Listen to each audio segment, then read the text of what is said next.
مفتی طارق مسعود special. یہ اللہ نے ہمیں واقعہ کیوں سنایا؟ اس لیے کہ اس میں ہمیں اسباق ملتے ہیں۔ اسباق یہ ملتے ہیں کہ اللہ تعالیٰ، اس کو کہتے ہیں تکوینی کام، ایک ہوتے ہیں شریعت تشریعی کام۔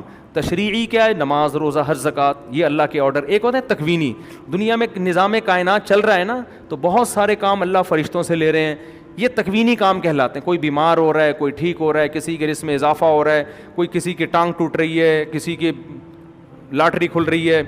تو اس میں ہمیں یہ بتایا ہے کہ بہت سے خفیہ طریقے سے ایسے تکوینی کام ہو رہے ہوتے ہیں جو ہمیں بظاہر غلط لگتے ہیں، لیکن اس میں ہماری مصلحت ہوتی ہے اگر ہم تقوی اختیار کریں۔ اب وہ جو کنجوس قوم تھی جنہوں نے مہمانوں کو پوچھا بھی نہیں، دیوار سیدھی ہو گئی، وہ صبح کہہ رہے ہوں گے واہ بھائی واہ، زبردست، کوئی فرشتہ دیوار ہماری صحیح کر کے چلا گیا محلے کی۔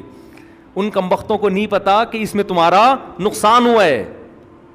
اور وکانہ ابوہما صالحا، ماں باپ نیک تھے، یتیم بچے، اللہ نے ان ماں باپ کی نیکی کی وجہ سے ان کے بچوں کا کیسے خیال کروایا ہے۔ لوگوں نے موسیٰ علیہ السلام سے پوچھا زمین میں سب سے بڑا عالم کون ہے؟ انہوں نے کہا میں۔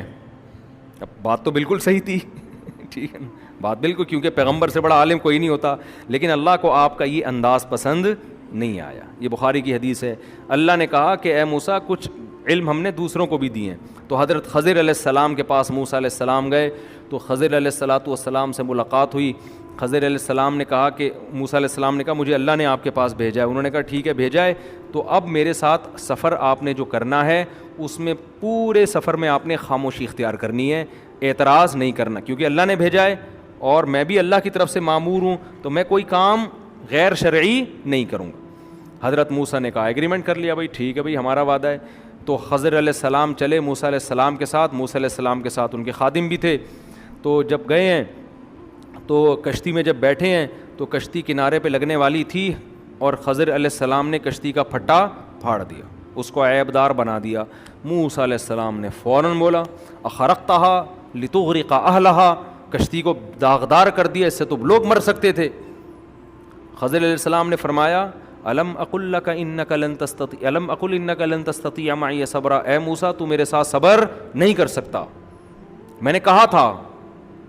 حضرت موسیٰ کو ایک دم خیال ہوا بالکل بھائی یہ تو مجھ سے غلطی ہو گئی، اور کہنے لگے کہ مجھ پر زیادہ سختی نہ کریں، اب میں وعدہ کرتا ہوں میں آپ سے سوال نہیں پوچھوں گا۔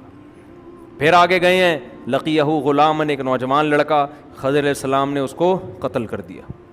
اقتلت نفسا زکیۃ بغیر نفس، ایک پاکیزہ معصوم لڑکے کو آپ نے قتل کر دیا۔ لقد جئت شیئا نکرا، یہ تو بہت بڑی غلطی کی ہے، چھوٹی موٹی ہوتی میں چپ رہتا، پھٹا پھاڑ دیا تھا، چلو یار وہ کشتی، بندہ مار دیا، بندہ ہی مار دیا آپ نے۔ علماء کہتے ہیں جو حضرت موسیٰ علیہ السلام بار بار بول رہے تھے نا، بظاہر تو یہ عیب ہے بظاہر، لیکن حقیقت میں یہ خوبی ہے، پیغمبر کی شان ہی یہی ہوتی ہے کہ وہ کوئی بھی چیز ان کو غلط نظر آئے وہ خاموش نہیں ہوتے۔ مبلغ تو کہاں خاموش ہوتا ہے؟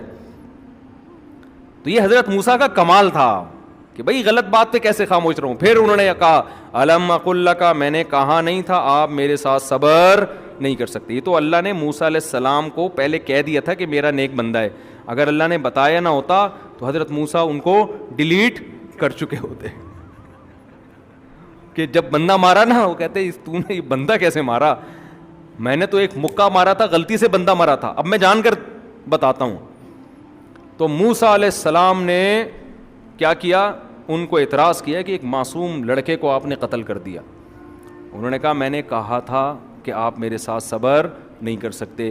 حضرت موسیٰ نے فرمایا ان سألتک عن شیء بعدہا فلا تصاحبنی، بس میری سزا یہ ہے کہ اگر اب میں آپ کے کسی کام پہ اعتراض کروں تو آپ کا راستہ الگ میرا راستہ الگ، اپنی سزا خود ہی تجویز کر دی۔ آگے گئے ہیں، مسافر تھے، ایک بستی میں ٹھہرے، ان لوگوں سے کہا بھئی ہم مسافر لوگ ہیں، تھوڑا سا مسافروں کے لیے اکرام کا انتظام ہو جائے۔ بستی والے ایک نمبر کے کنجوس لچڑ، ایک حالانکہ مسافروں کی تو ہر آدمی خدمت کرتا ہے نا، مدد کرتا ہے، فخر کرتا ہے، بستی والوں نے کچھ بھی نہیں دیا۔ ایک دیوار گرنے والی تھی، حضرت خضر علیہ السلام نے اس دیوار کو سیدھا کر دیا۔ موسیٰ علیہ السلام نے فرمایا ہم پہلے ہی مسافر ہیں، بھوک لگ رہی ہے، کھانے کے پیسے ہیں نہیں، یہ ایک موقع آیا تھا پیسے کمانے کا، اجرت کمانے کا، آپ دیوار سیدھی کر دیتے، ہم نے منع نہیں کیا، لیکن ان سے کہتے بھائی اتنا کمیشن لوں گا پھر میں دیوار سیدھی کر دوں گا۔ حضرت خضر نے فرمایا ہذا فراق بینی و بینک، اب میرا اور آپ کا راستہ کیا ہے؟ جدا. نبی صلی اللہ علیہ وسلم, یہ تو قرآن میں واقعہ ہے, جب نبی نے حدیث میں یہ واقعہ سنایا آپ نے فرمایا اللہ موسیٰ پہ رحم کرے, تھوڑا صبر کر لیتے اور کچھ چیزیں ہمارے سامنے آ جاتی. تو جلالی پیغمبر تھے نا, اور دیکھو ایسے جلالی پیغمبر قوم کیسی نالائق ملی ہے, قوم بالکل ہی الٹی, کتنا ستایا ہوگا. تبھی حدیث میں ایک موقع پر کسی نئے ایک شخص اسلام قبول کیا, ان کے دل میں ظاہر ہے جو نئے نئے مسلمان ہو رہے تھے فتح مکہ کے بعد, فوری طور پر اسلام دل میں راسخ نہیں ہوا تھا, تو کسی نے اعتراض کیا مال غنیمت پہ کہ اس دفعہ مال غنیمت میں انصاف نہیں ہوا. آپ صلی اللہ علیہ وسلم کا چہرہ غضب سے سرخ ہو گیا اور فرمایا کہ پیغمبر اگر غنیمت میں انصاف نہیں کریں گے تو کون کریں گے؟ یہ تو کتنا بڑا اعتراض ہے. پھر آپ نے فرمایا اللہ موسیٰ پہ رحم کرے, انہیں اس سے زیادہ ستایا گیا اور انہوں نے صبر کیا. یعنی نبی کو ہمارے موسیٰ علیہ السلام کے صبر کی قدر ہوئی کہ ایک اعتراض میرے اوپر, جو مجھ پر ایمان لا چکے ہیں انہوں نے کیا تو مجھے کتنی تکلیف ہوئی نا. ایک اعتراض کافر کی طرف سے ہوتا ہے اور ایک مومن کی, تو اپنوں پر تو اعتراض جو کوئی کرے تو اس سے تو بڑی تکلیف. تو آپ صلی اللہ علیہ وسلم کا چہرہ انور سرخ ہوا غضب سے, فرمایا کہ اگر پیغمبر غنیمت میں عدل نہیں کریں گے تو کون کرے گا؟